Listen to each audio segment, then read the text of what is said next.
11절 제가 봉독하겠습니다. 하물며 이 큰 성읍 니느웨에는 좌우를 분별하지 못하는 자가 12만여 명이요 가축도 많이 있나니 내가 어찌 아끼지 아니하겠느냐 하시니라. 아멘. 하나님은 이스라엘 백성들을 온 세계를 섬기는 선교사들의 나라로 택하셨음을 우리는 성경을 통해 볼 수 있습니다. 그래서 저들로 말미암아 이스라엘로 말미암아 천하 만민이 복을 받게 하는 계획을 하나님께서 가지고 계셨던 것이죠. 그래서 하나님은 이방 땅에 하나님의 말씀을 전할 선교사를, 특히 선지자들이죠, 구약 시대 때부터 택하셨습니다. 이사야 선지자는 이사야 13장부터 27장에 보면 바벨론에 대한, 모압에 대한, 시리아에 대한, 애굽에 대한, 두로에 대한 경고와 심판의 메시지를 전하는 것을 우리는 살펴볼 수 있어요. 또 뿐만 아니라 예레미야도 46장부터 51장에 보면 애굽을 향한, 블레셋을 향한, 베니게를 향한, 모압을 향한, 암몬을 향한, 시리아를 향한, 또 여러 나라들을 향한 메시지를 전하는 것을 볼 수 있습니다. 이것은 다른 선지자들도 마찬가지예요.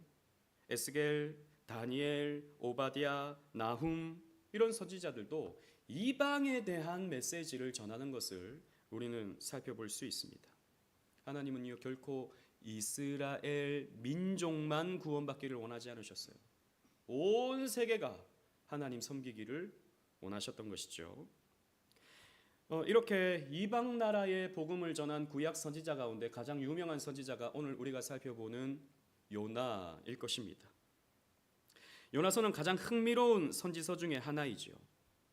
요나가 바닷속에 빠졌는데 큰 물고기가 요나를 집어삼켰습니다. 마치 피노키오의 할아버지처럼, 할아버지 맞나요? 아버지인가? 할아버지 맞죠? 할아버지처럼 피노키오도 물고기 뱃속에 들어가잖아요. 마치 그런 것처럼 요나도 물고기 뱃속에 들어가서 3일 동안 있었습니다. 그리고 기적적으로 요나는 살아나게 되죠. 그래서 이 이야기는 우리 주일학교 어린이들이 가장 좋아하는 성경 이야기 중에 하나입니다. 그런데 하나님은 이 요나서를 통해서 이방을 얼마나 귀하게 여기시는지 우리에게 알려주시기를 원하셔요.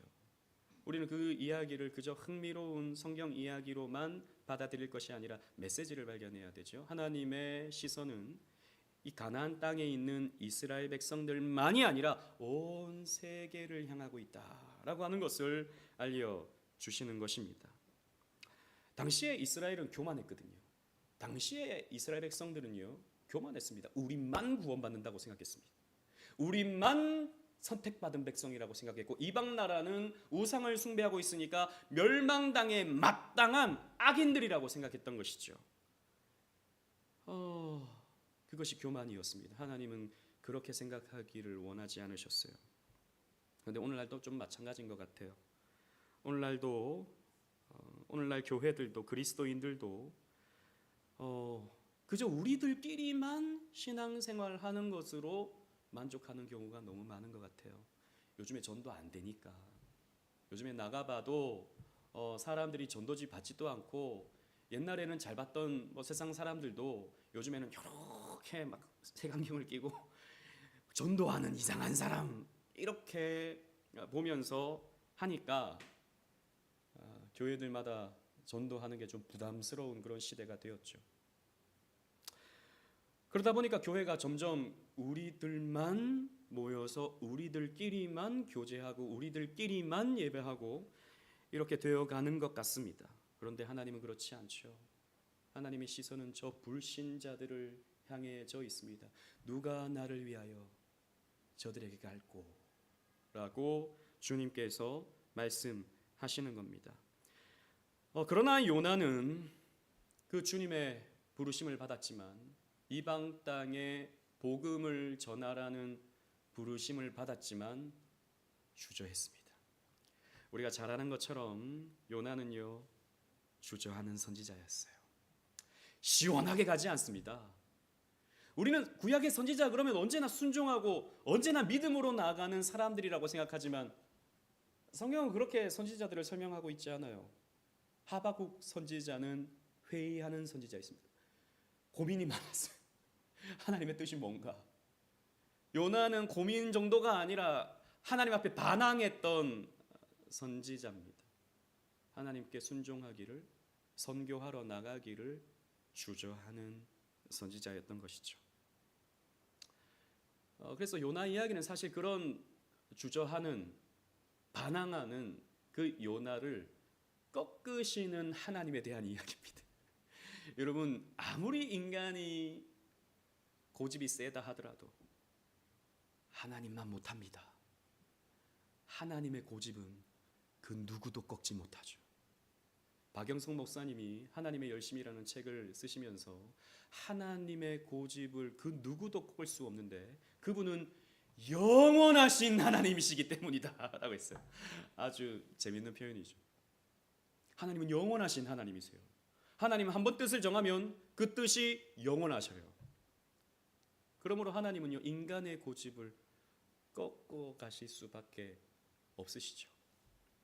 인간이 꺾여야 되죠. 하나님이 꺾이지 않으십니다.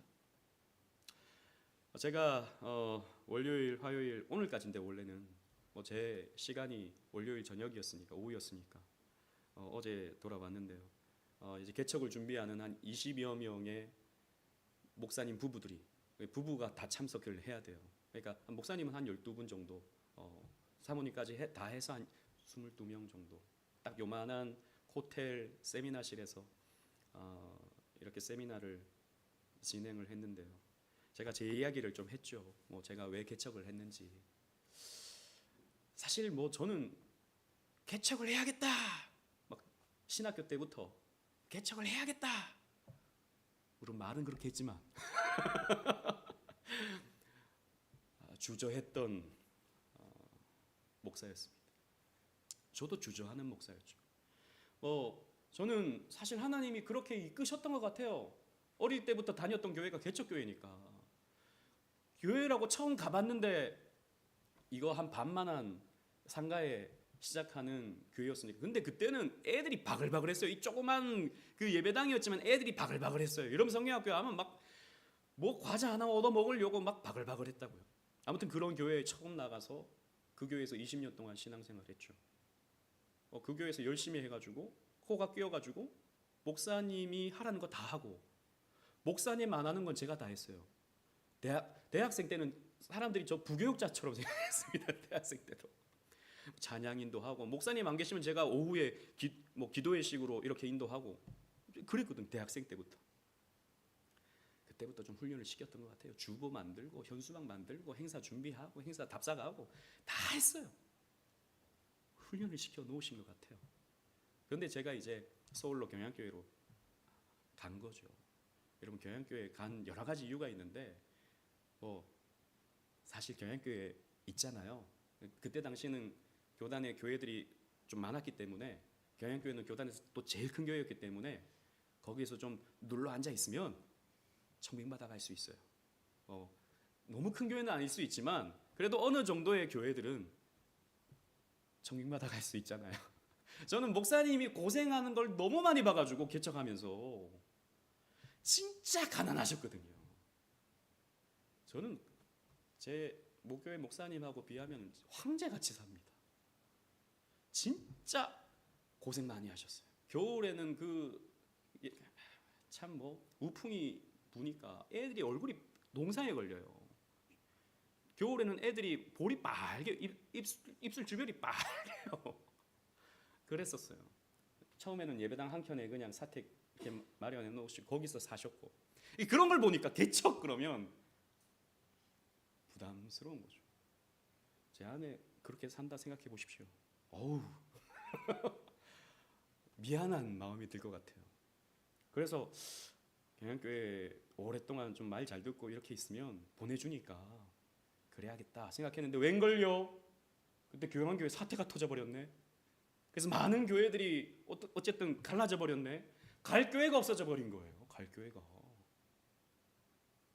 개척밖에 답이 없는 거예요.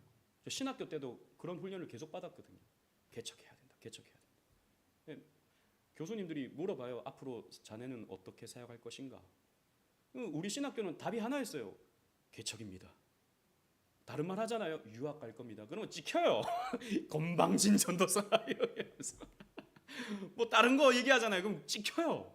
답은 하나였어요. 개척. 개척입니다. 근데도 이제 부담스러운 거죠. 근데도 내가 그런 고생할 수 있을까? 근데 뭐 답안지가 없어진 거예요. 길이 없어진 거예요.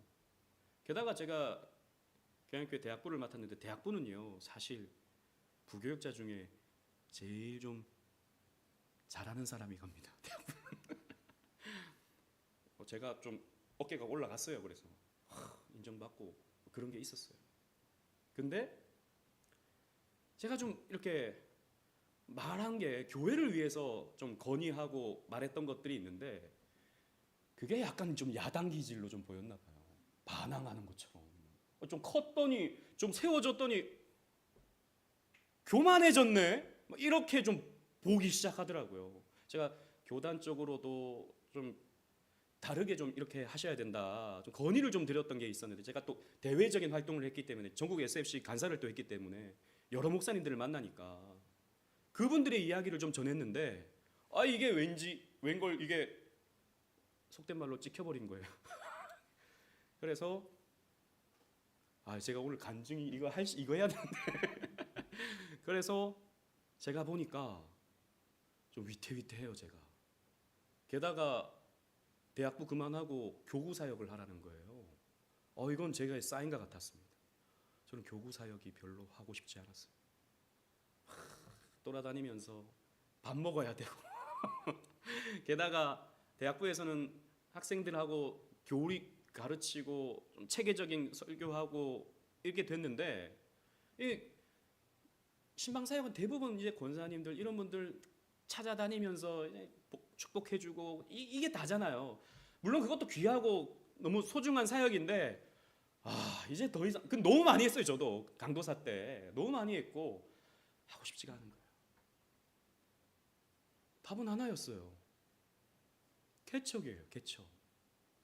그러니까 잘 나가는 방법, 축복받으면서 교양교회를 나가는 방법은 개척밖에 없었어요. 하나님 그렇게 몰아가셨던 것 같아요.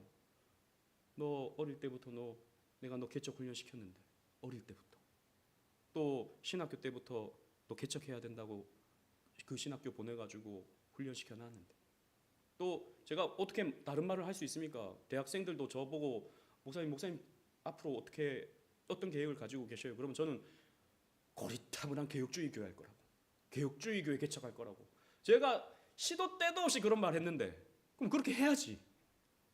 근데도 저는 주저하고 있었던 거죠. 근데 사실 제가 38에 개척을 했는데 다른 목사님들하고 비교하면 저는 너무 빨리 한 거예요. 제가 이번에 개척 훈련원 가보니까 다 50대에 개척하겠다고 온 거예요. 제가 봤을 때 좀 늦다. 개척을 할 거면 30대 때, 40대 초반에 개척을 해야 되는 것 같아요. 제가 보니까 제 경험상으로도 그렇고. 근데 어쨌든 하나님께서 그렇게 길을 열어 가셨던 거죠. 개척했는데 여기까지 왔어요. 그래도 제가 어깨에 힘들어가게 성공한 개척교회 목사라고 제가 이거는 제 말이고 제가 거기서도 그렇게 말했어요. 제가 뭐 여러분들과 똑같이 개척하고 있는 그런 지금도 개척하고 있는 목사다.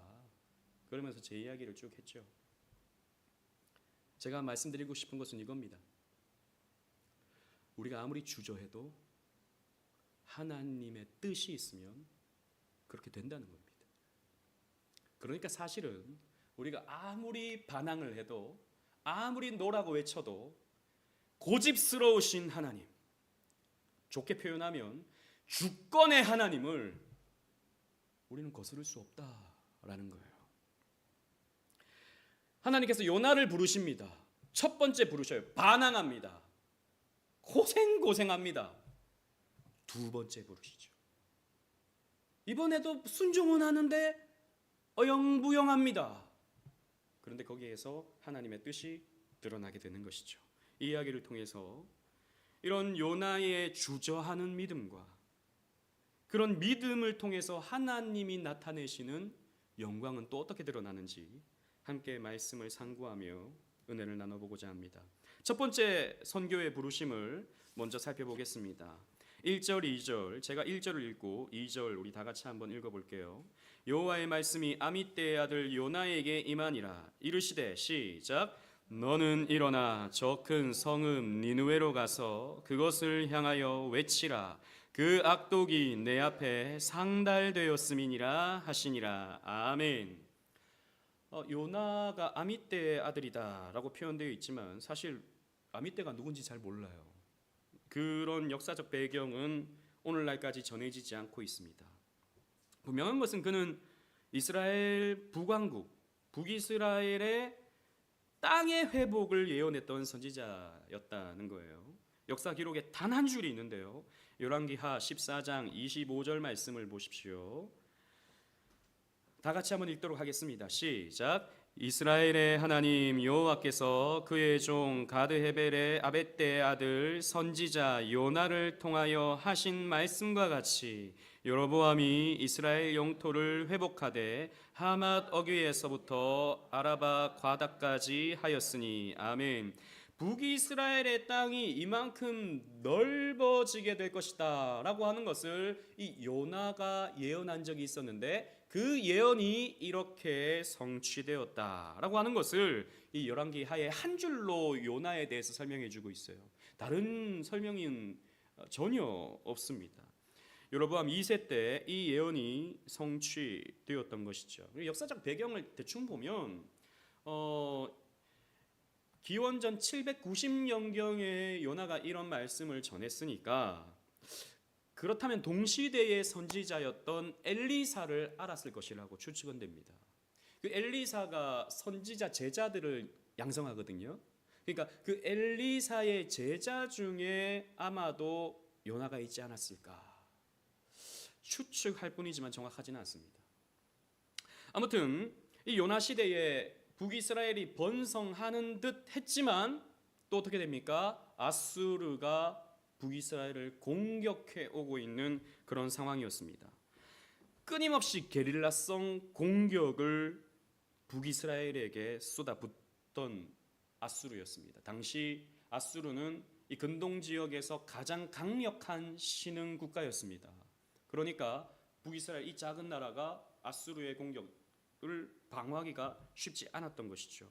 뿐만 아니라 아수르는 잔인하기로 소문이 자자했습니다. 얼마나 잔인했던지 사람들을 꼬챙이로 연결을 시켜가지고 꼬챙이로 배를 다 뚫어가지고 성문 위에 걸어놨어요. 피 흘리는 사람들. 그만큼 잔혹했어요. 여자들은 겁탈해버린 거죠. 그 민족성을 말살시키기 위해서 정복지의 여자들은 겁탈시켜버리고 남자들은 포로로 끌고 가버리고 너무너무 잔혹한 나라가 아수르, 역사에서는 아시리아라고 불리는 나라였습니다. 이 아수르의 수도가 니느웨였어요. 니느웨. 저 메소포타미아 지역 북쪽에 위치해 있던 니느웨라는 땅이었습니다. 따라서 이스라엘 백성들은 아수르의 세력 확장을 두려워하고 있었습니다. 곧 나라가 망할 것 같이 보여지는 위기의 상황이었죠. 게다가 사람들을 잔혹하게 죽이고 여자들은 겁탈해버리는 이 니느웨 사람들을요 원수처럼 싫어했습니다. 옛날 우리가 일본에 당했던 그런 감정 똑같이 이 북이스라엘 사람들도 가지고 있었다고요. 너무나도 잔혹했기 때문에 그 이상이었을 것입니다. 이 니느웨는요 이미 이 고고학적으로 살펴보면 얼마나 도시가 컸던지 60만 인구가 니느웨에 자리하고 있었다고 그래요. 어마어마한 고대 시대에는 어마어마한 인구였습니다. 그들이 점령한 땅은 광대했죠. 고고학적인 기록을 보면 도시 한편에서 도시 끝까지 걸어가면 사흘 가까이 걸리는 엄청나게 큰 도시였습니다. 또 뿐만 아니라 니느웨 백성들은요 웅장하고 인상적인 도시 크기를 가지고 있었고 또 높은 수준의 문명화를 자랑하기도 했습니다. 고도로 발달된 운명을 가지고 있었다는 거죠. 하지만 하나님은 그들의 사악함을 잘 알고 계셨죠. 나홈 선지자를 통해서 그들은 잔혹하고 사기와 거짓과 약탈과 교만과 호색과 폭력과 주술과 우상숭배가 가득한 사람들이 니느웨 사람들이다라고 하나님이 그들의 죄를 지적하셨습니다. 이런 인간의 사악함에 대한 지식이 불에서 나는 독한 연기처럼 올라가서 하나님께 이르게 되는 것이죠. 그래서 하나님은 요나에게 말씀하십니다. 너가 니느웨로 가서 심판의 메시지를 전해라. 저 니느웨 사람들의 악이 하늘 보좌까지다. 그래서 요나야, 네가 가서 이제 이 땅에 하나님의 무서운 심판이 임한다라고 하는 것을 알려줘라. 심판을 당하지 않으려면 회개해야 된다라고 하는 것을 알려줘라. 하나님이 요나 선지자에게 말씀하신 것이죠. 그런데 하나님이 요나에게 명령하셨을 때 니느웨의 회개만을 위해서 요나를 보낸 것은 아니었습니다. 뭐냐면 극적인 방법으로 이스라엘 사람들을 부끄럽게 하려고 하시는 것이죠. 무슨 말입니까? 유대인들은 주변 국가에 하나밖에 없는 참 하나님을 선포하는 것 대신에 교만하고 자기 만족적인 종교 형태에 점점 굳어가고 있었다라는 것이죠. 사실 니느웨 사람들이 악하다라고 말할 자격이 없는 사람들이 유다 사람들이었고 북이스라엘 사람들이었다는 것이죠. 그래서 하나님이 이런 이스라엘 사람들에게는 이런 메시지를 주시고 또 니느웨 사람들에게는 회개의 메시지들을 전하고자 했던 것입니다. 그러나 요나는 주저했습니다. 불순종으로 반응합니다. 3절 말씀 우리 다 같이 한번 읽어볼까요? 3절입니다. 1장 3절 시작. 그러나 요나가 여호와의 얼굴을 피하려고 일어나 다시스로 도망하려 하여 욥바로 내려갔더니 마침 다시스로 가는 배를 만난지라. 여호와의 얼굴을 피하여 그들과 함께 다시스로 가려고 배삭을 주고 배에 올랐더라. 아멘. 요나는 하나님의 말씀을 받고 하나님의 말씀을 순종하여 북이스라엘에서 동쪽인 니느웨로 가지 않고 오히려 반대쪽 이 욥바 항구에서 배를 타고 다시스 스페인 쪽으로 가려고 애를 썼습니다. 그래서 백삭을 주고 배에 올랐습니다. 왜 그랬을까요? 원수에 대한 미움 때문이었을 겁니다. 아니 니느웨가 어떤 곳인데 내가 거기 가? 그 악한 사람들이 있는 곳에 내가 왜 가? 또 두려움도 있었겠죠. 그 포악한 사람들에게 내가 갔다가 무슨 꼴을 당하려고 라고 생각했을 수 있습니다. 그리고 그 무엇보다도 이런 것입니다. 나중에 요나의 불평을 살펴보면 요나의 가장 큰 두려움은 뭐였냐면 혹시 내가 복음 전했다가 혹시 내가 회개의 메시지 전했다가 그 사람들이 회개하면 어떡하나? 그 악한 놈들이 회개해서 하나님의 용서를 받으면 어떡하나? 저들은 그냥 저렇게 살다가 죽어서 심판받아 지옥에 떨어져야 되는데 내가 회개하라 그랬다가 진짜 회개해버리면 천국 가는 거 아닌가? 나쁜 놈은 지옥 가야 되는데? 이런 생각을 했던 것이죠. 그래서 사실 요나에게 가장 큰 두려움은 그들이 하나님과 가까워질까 봐 두려웠던 것입니다. 참 이게 역설적이죠. 하나님과 가까워져야 되는데 저 이방 사람들이 세상 사람들이 하나님과 가까워져야 되는데 요나는 미웠던 겁니다. 저들이 우리에게 행했던 짓이 너무나도 미웠던 것이죠. 그러니까 저놈들은 그냥 지옥에 떨어져야 마땅하다 생각을 했던 것입니다. 그래서 요나는요 도망을 갑니다. 반대편으로 다시스로 도망을 갑니다. 요나도 하나님의 무소부재함을 알고 있었을 거예요. 지난번 우리가 살폈던 것처럼 우리 하나님의 속성 같이 말씀 살필 때 시편 139편 우리가 같이 나누지 않았습니까? 우리가 주의 신을 떠나 어디로 갈 수 있겠습니까? 하늘 끝에 거한다 할지라도 바다 끝에 거한다 할지라도 우리가 하나님의 낯을 피할 수 있겠습니까? 없지요.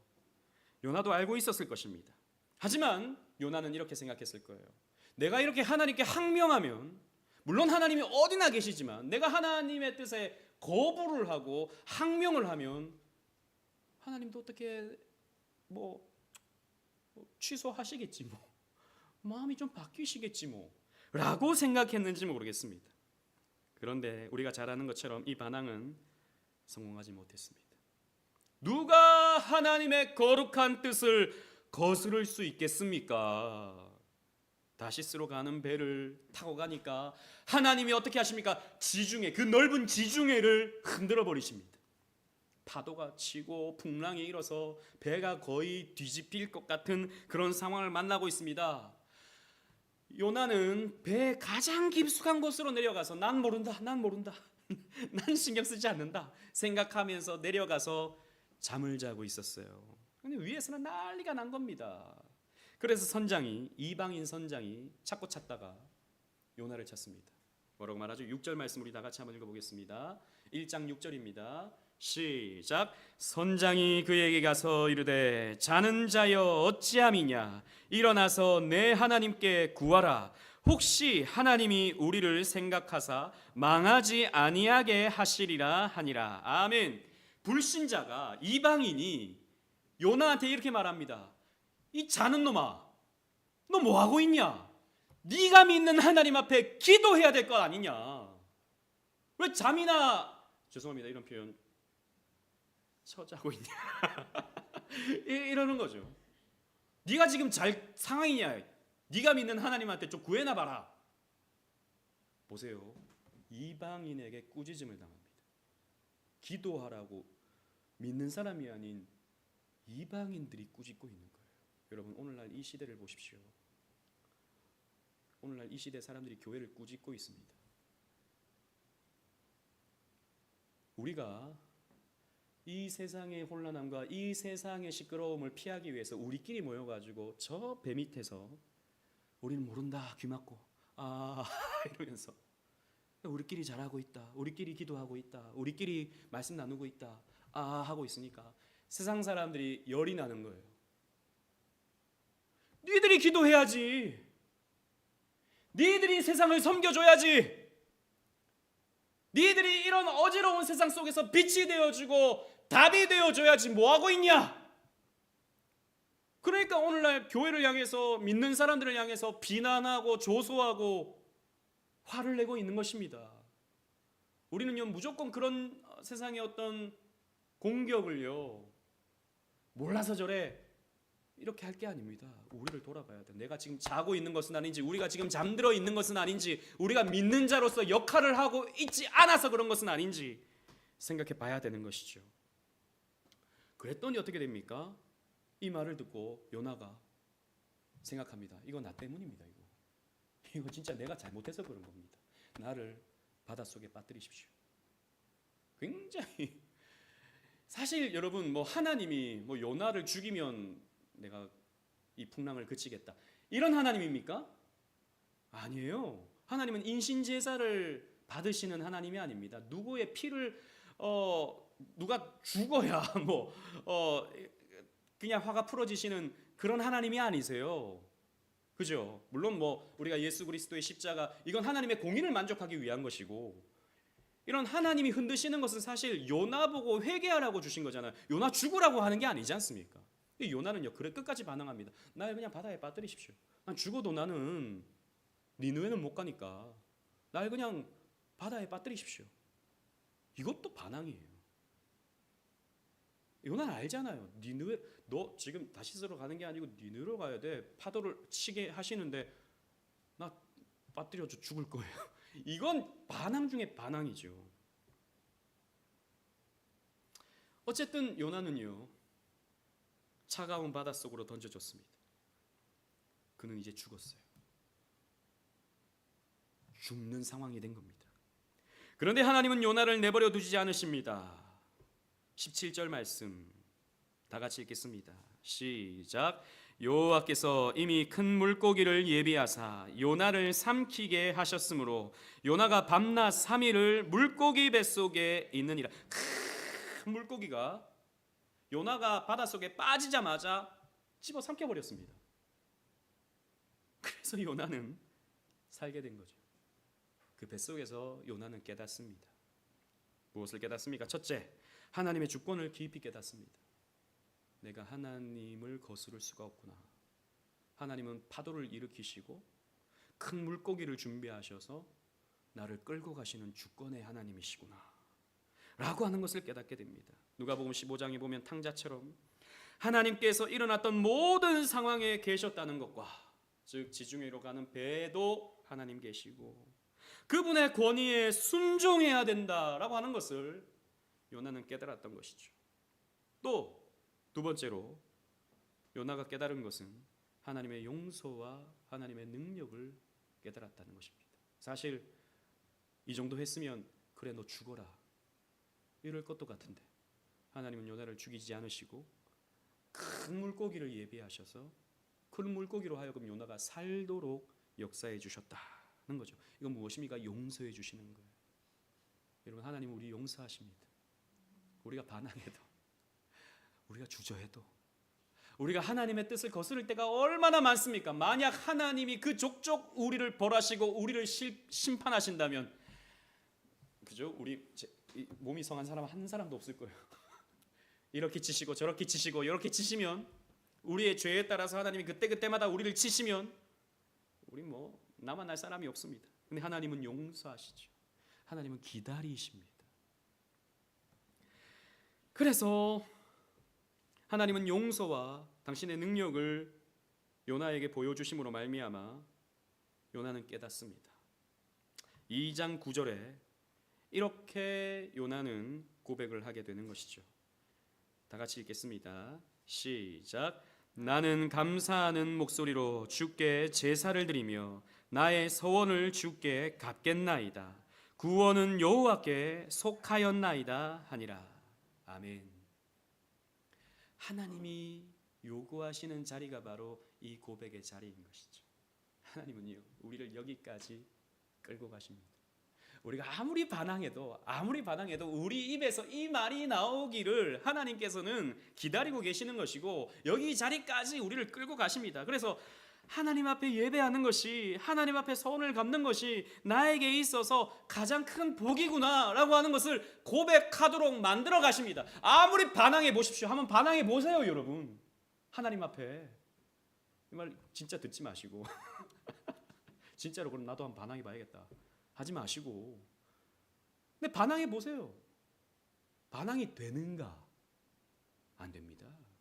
하나님이요, 우리를 꺾어버리세요. 우리의 고집을 꺾어버리십니다. 그래서 여러분, 요나를 통해서 선장을 비롯했던 그 배 위에 있던 사람들이 하나님께 영광을 돌립니다. 1장 16절도 보십시오. 1장 16절에 보면 그 사람들이 여호와를 크게 두려워하여 여호와께 제물을 드리고 서원을 했다. 이 배 위에 있던 사람들이 요나가 물에 빠지는 걸 보면서 아, 하나님 진짜 하나님이시네 라고 하면서 하나님께 영광을 돌리더라 라는 것입니다. 또 요나도 마찬가지죠. 요나도 하나님 앞에 내가 제사를 드리면 내 소원을 갚겠나이다 라고 하는 예배적 자리에 가게 만드시더라 라는 것입니다. 하나님은요, 참 놀라우신 하나님이세요. 인간의 불순종까지도 사용하셔서 예배의 자리까지 만들어 가시는 하나님이시더라 라는 겁니다. 그래서 하나님은요, 참으로 위대하고 놀라우신 분이십니다. 그 요셉의 형들의 악함을 사용하셔서, 물론 악을 하나님께서 조장하신 것은 아닙니다. 그렇죠? 하나님이 요셉의 형제들에게 요셉 팔아버려 이렇게 하신 것은 아니죠. 그건 요셉의 형들이 팔아먹은 것입니다. 그런데 그 악함을 하나님께서 선으로 바꾸셔서 요셉으로 하여금 요셉의 형들이 구원을 얻도록, 배고픈 기근의 시대에서 먹을 것을 얻는 구원의 자리까지 이르도록 하나님이 만들어버리시는 거잖아요. 그래서 요셉이 이렇게 말하지 않습니까? 당신들의 악을 하나님께서 선으로 바꾸셨습니다. 이 요나도 마찬가지예요. 요나의 이 불순종을, 요나의 이 반항을, 요나의 이 주저함을 하나님께서 선으로 바꾸어 버리십니다. 이방인들로 하여금 하나님의 영광을 나타내 버리시고 요나로 하여금 하나님 앞에 예배하는 자리로 이끌어가는 것이죠. 그래서 하나님은요, 두 번째 요나를 부르십니다. 3장으로 가보십시오. 3장 1절 2절. 제가 1절을 읽고 2절 다 같이 읽겠습니다. 여호와의 말씀이 두 번째로 요나에게 임하니라. 이르시되 시작. 일어나 저 큰 성읍 니느웨로 가서 내가 내게 명한 바를 그들에게 선포하라 하신지라. 아멘. 요나가 나름 회복이 됐어요. 내가 하나님 앞에 제사를 드리겠고 내 서원을 갖겠나이다. 회복이 됐어요. 그러니까 하나님이 한 번 더 이 말씀을 주십니다. 회개는 했으니까 요나가 순종할까요? 순종하지 않을까요? 순종하는 척합니다. 한 번 겪었으니까 그래도 한 번 꺾여봤으니까 순종하는 척을 합니다. 4절 말씀 보시면 3장 4절 말씀 보시면 요나가 그 성읍에 들어가서 하루 동안 다니며 외쳐 이르되 40일이 지나면 니느웨가 무너지리라 하였더니 여러분 앞에서 제가 말씀드린 대로 이 니느웨는요 사흘을 다녀야 돼요. 근데 요나가 사나흘을 다니지 않고 하루하루 이건요 어떤 의미냐면 대충 했다 이 말입니다. 대충 다니는 거예요. 하라고 하니까 억지로 이렇게 하는 거죠. 40일 지나면 심판이 맙니다. 큰 소리도 아니고 40일 심판 40일 후 심판 아마 대충 했을 겁니다. 그런데요 참 하나님은 놀라우세요. 울며 겨자 먹기 식으로 하는 이 전도에도 하나님이 열매를 주십니다. 5절 말씀 보십시오. 5절에 다 같이 한번 읽어보겠습니다. 시작. 니느웨 사람들이 하나님을 믿고 금식을 선포하고 높고 낮은 자를 막론하고 굵은 베옷을 입은지라. 이게 도대체 무슨 일입니까? 대충 했는데 하기 싫어서 억지로 한 순종이었는데 40일 후에 심판, 니느웨 심판 하나님이 가만 안 둔대요. 그냥 이렇게 대충 했는데 사람들이 그 말을 듣고 도대체 그게 무슨 말입니까? 우리한테 설명을 좀 해주십시오. 하나님이 우리에게 어떤 벌을 내리시는 겁니까? 라고 하면서 사람들이 적극적으로 이 요나의 설교를 듣고 사람들이 회개하기 시작합니다. 심지어는 이 니느웨의 왕까지도 회개합니다. 그래서 도시 전체가 회개하고 부흥해버렸습니다. 요나의 의도와는 달랐죠. 요나가 그래서 이 사람들이 회개하니까 화가 납니다. 멸망받아 심판받아 죽어버려야 되는데 이 사람들이 회개하고 하나님의 백성이 되네. 화가 납니다. 여러분 4장 1절로 3절 말씀 보십시오. 제가 한번 쭉 읽도록 하겠습니다. 요나가 매우 싫어하고 성내며 여호와께 기도하여 이르되 여호와여 내가 고국에 있을 때 이러하겠다고 말씀하지 아니하였나이까. 그러므로 내가 빨리 다시스로 도망하였사오니 주께서는 은혜로우시며 자비로우시며 노하기를 더디하시며 이내가 크시사 뜻을 돌이켜 재앙을 내리지 아니하시는 하나님이신 줄 내가 알았음이니이다. 이 말은요 요나가 비꼬아서 하는 말이에요. 아이고 참 하나님 사랑도 많으시네요. 하나님 자비로우시네요. 은혜로우시네요. 노하기를 더디하시네요. 심지어 이 니느웨 사람까지도 구원해 내시는 좋으신 하나님이시네요. 요나가요 비꼬는 겁니다. 뒤틀려져 있는 거죠. 그러면서 뭐라 그럽니까? 3절 여호와여 그러니까 나 이제 바라는 건 한 가지입니다. 나 그냥 죽여주세요. 내 생명을 거두어 가소서. 사는 것보다 죽는 것이 내게 나음입니다. 저 사람들 회개해서 하나님 앞에 구원받는 꼴을 보느니 하나님 나 그냥 죽여주세요. 나 하나님 하라는 대로 했잖아요. 이 요나는요 죽겠다는 말을 쉽게 합니다. 여러분 함부로 죽겠다는 말 하지 마십시오. 아유 돈 없어 죽겠다. 더워 죽겠다. 자식들이 말 안 들어 죽겠다. 여러분 우리 믿는 자들이 이런 말 하면 안 되는 거죠. 요나는 근데 이 말을 너무 잘해요. 나는 사는 것보다 죽는 것이 낫습니다. 차라리 날 죽여주세요 라고 하는 것입니다. 그런데 하나님께서 이 요나에게 한 가지 기적을 보여주십니다. 뭐냐 하면 원래는 이 요나가 이 니느웨 근처에 언덕 위에 올라서 40일 후에 어떤 심판이 내려지는가 이걸 보고 싶었어요. 요나는. 근데 막 회개하니까 이게 꼴을 사나웠던 거죠. 근데 요나를 가리고 있던 박넝쿨이 있었는데 그 박넝쿨을 벌레들이 야금야금 잡아먹기 시작하더니 그 박넝쿨이 한순간 다 말라서 날아가 버린 것입니다. 그러니까 요나를 시원하게 만들어줄 그늘이 없어지게 돼버린 거예요. 그러니까 요나가요 또 짜증을 냅니다. 왜 이 짜증을 이렇게 많이 내는지 모르겠어요. 4장 3절에 아까도 우리가 본 것처럼 여호와여 원하건대 이제 내 생명을 거두어 가소서. 나는 사는 것보다 죽는 것이 내게 나음이니이다. 이 말을 계속 해요. 요나가 불평을 또 내어놓는 것이죠. 그런데 하나님께서 이렇게 말씀하십니다. 4장 11절 말씀에 4장 11절 우리 다 같이 한번 읽도록 하겠습니다. 시작. 하물며 이 큰 성읍 니느웨에는 좌우를 분변하지 못하는 자가 12만여 명이요 가축도 많이 있나니 내가 어찌 아끼지 아니하겠느냐 하시니라. 요나야, 너 박넝쿨 없다고 지금 짜증내니? 그 너를 시원하게 만들어줄 박넝쿨 없다고 그냥 나 죽겠다고 너 그렇게 화를 내느냐? 너에게는 박넝쿨이 그렇게 소중하더냐? 그런데 요나야, 내가 소중히 여기는 게 있다. 내가 소중히 여기는 것은 저 니느웨에 구원받기로 작정된 12만여 명의 사람들이다. 너는 박넝쿨, 그냥 너의 머리를 시원하게 해줄 박넝쿨 하나 없으면 그렇게 화를 내지만 나는 하나님의 형상으로 만들어진 저 수많은 사람들이 내게는 소중하단다. 요나야, 내가 어찌 저들을 아끼지 아니하겠느냐? 하나님이 이렇게 말씀하시죠. 요나에게 가르쳐 주시는 겁니다. 요나의 관점이 얼마나 잘못되었는지 가르쳐 주세요. 그런데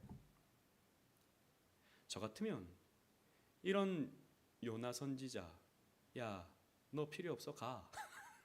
박넝쿨 하나 없다고 너 지금 이렇게 불평하고 죽여달라고 그러냐? 네 원대로 죽여주마. 물론 뭐 제가 이렇게 말하는 건 좀 외람됩니다만 그럴 수 있잖아요.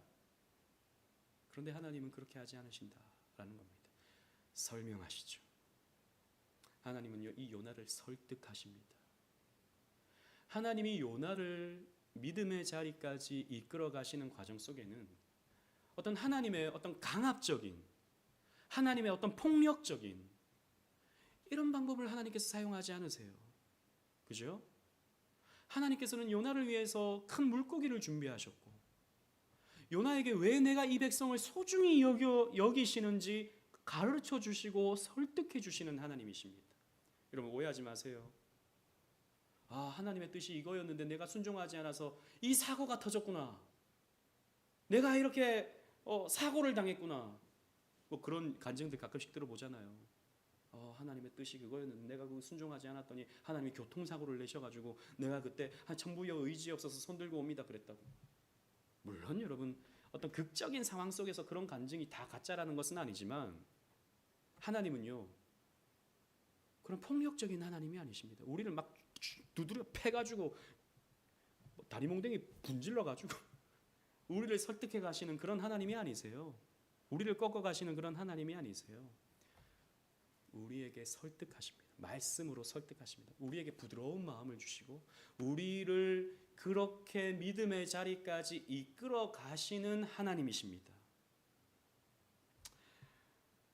저는 이런 하나님을 통해서 우리가 하나님을 기뻐할 수 있다고 생각해요. 만약 하나님이 우리를 쥐어 패는 하나님이라면 우리는 하나님을 기뻐할 수 없지. 우리는 하나님을 그런 하나님을 두려워할 수밖에 없습니다. 무서울 수밖에 없어요. 말씀을 맺겠습니다. 하나님은 요나에게 길고 때로는 고통스러운 사건들을 통해 하나님의 큰 교훈을 주셨습니다. 그는 자신의 우선순위를 바르게 해야 했습니다. 요나는 이기심을 깨뜨리고 편견, 자기 의지, 안락함에 대한 지나친 관심을 버리고 대신에 하나님과 그분의 구원 메시지를 1순위로 놓아야 했습니다. 이것은 오늘날 저와 여러분들도 배울 필요가 있는 동일한 교훈입니다. 여러분들의 우선순위는 무엇입니까? 하나님의 말씀입니까? 하나님의 뜻입니까? 아니면 세상 것입니까? 생각해 보셔야 됩니다. 만일 교회에 있는 우리 중 어떤 이들이 무언가에 관심을 가지려 한다면 그것이 우리에게 얼마나 그늘을 주고 있는가가 아니라, 나를 시원하게 만들어주는 거기에 있는 것이 아니라, 구원받지 못한 세상이 우리로부터 얼마나 복음을 듣고 있는가, 이것을 우리는 더 소중하게, 더 귀하게 여겨야 되는 것입니다. 왜냐하면 하나님의 뜻은, 하나님의 가장 큰 뜻은 택자 구원의 완성이거든요. 그걸 위해서 하나님은 지금도 구속사의 수레바퀴를 돌리고 계신 것 아니겠습니까? 그런데 우리가 오늘날 전하지 않으므로 누가 복음을 듣습니까? 우리가 전파하지 않으므로 누가 하나님 앞으로 돌아올 수 있겠습니까? 없습니다. 전하는 자들을 통해서, 그들의 아름다운 발걸음을 통해서 하나님은 돌아오기를 원하시는 거죠. 그래서 우리는 입을 열어야 됩니다. 복음을 전해야 돼요. 선교사를 보내야 되는 것입니다. 이 일에 우리는 주저하지 말고 하나님의 말씀을 믿으며 하나님께 쓰임 받으려 해야 할 것입니다. 주저하지 말고요. 주저하지 말고. 여러분, 하나님의 거룩한 뜻 앞에 주저하지 마십시오. 하나님의 뜻이 나에게 이렇게 적용되고 있다라고 하는 것을 여러분들이 확신하신다면 주저하지 말고 순종하셔야 됩니다. 그 모범을 누가 보여주셨습니까? 우리 예수님이 보여주셨습니다. 우리 예수님도 여러분 인간이셨기 때문에 십자가를 지는 것이 부담스러우셨습니다. 자신의 살을 찢으시고 그 수치에 십자가에 달려 희로라기 하나 걸치지 않은 채로 몸이 찢어지고 피를 흘려야 되는 그 상황이 예수님께도 두려운, 참 부담스러운 일이었습니다. 그런데 주께서 이렇게 말씀하셨습니다. 누가복음 9장 51절, 예수님께서 어떻게 하셨는가 우리 다 같이 한번 읽어보겠습니다. 시작. 예수께서 승천하실 기약이 차감해 예루살렘을 향하여 올라가시기로 굳게 결심하시고, 우리 예수님도 결심하셨어요. 아버지 뜻에 순종하시기를 굳게 결심하셨습니다. 여러분, 굳게 결심하십시오. 내가 주님의 뜻 앞에 순종하겠다고 굳게 결심하십시오. 그런 순종의 열매가 있습니다. 그런 순종의 부활의 소망이 있는 것입니다. 그런 은혜를 누리는 저와 여러분들 되시기를 주님 이름으로